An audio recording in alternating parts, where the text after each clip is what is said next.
ইরানের শীর্ষ সামরিক কমান্ড যুক্তরাষ্ট্র ও ইসরায়েলকে কঠোর হুঁশিয়ারি দিয়েছে। তারা জোর দিয়ে বলছে, ইরানের অবকাঠামোকে লক্ষ্য করে যদি কোনো হামলা চালানো হয় তবে নরকের দ্বার খুলে যাবে বলে সতর্ক করেছেন। শনিবার ৪ এপ্রিল প্রেস টিভির একটি প্রতিবেদনে এই তথ্য উল্লেখ করা হয়েছে। ইরানের খাতাম আল আম্বিয়া সেন্ট্রাল হেডকোয়ার্টারের কমান্ডার আলী আবদুল্লাহি এই কঠোর হুঁশিয়ারি প্রদান করেন। এই বিশেষ ইউনিটটি ইরানের সেনাবাহিনী এবং ইসলামিক রেভলিউশনারি গার্ড কর্পসের মধ্যে সমন্বয় করে থাকে। তিনি উল্লেখ করেন, ডোনাল্ড ট্রাম্প ইরানের অবকাঠামোকে লক্ষ্যবস্তু করার হুমকি দিয়েছেন। তিনি এটিকে আগ্রাসী ও যুদ্ধোন্মাদ পদক্ষেপ হিসেবে বর্ণনা করেন। আবদুল্লাহি বলেন, আমরা যুদ্ধ শুরুর পর থেকে যা বলেছি তা বাস্তবায়ন করেছি। এর সহজ অর্থ হল, যদি আক্রমণ করা হয় তবে নরকের দ্বার খুলে যাবে।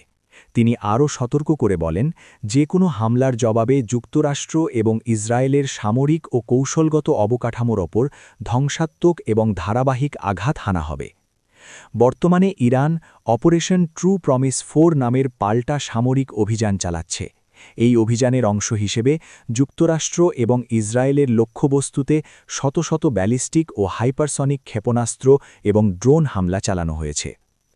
এদিকে ইরান যুদ্ধে নিহত সেনাদের সংখ্যা জানায় পেন্টাগন। প্রতিষ্ঠানটি জানিয়েছে, যুদ্ধ শুরু থেকে এই পর্যন্ত যুক্তরাষ্ট্রের ১৩ সেনা নিহত হয়েছে। এই সময় ৩৬৫ জনেরও বেশি আহত হয়েছে।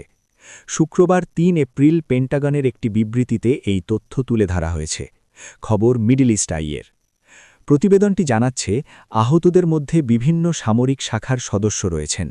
এর মধ্যে ২৪৭ জন মার্কিন আমির সেনা, ৬৩ জন নৌবাহিনীর নাবিক, ১৯ জন মেরিন কর্পসের সদস্য এবং ৩৬ জন বিমানবাহিনীর বিমান সেনা অন্তর্ভুক্ত রয়েছে।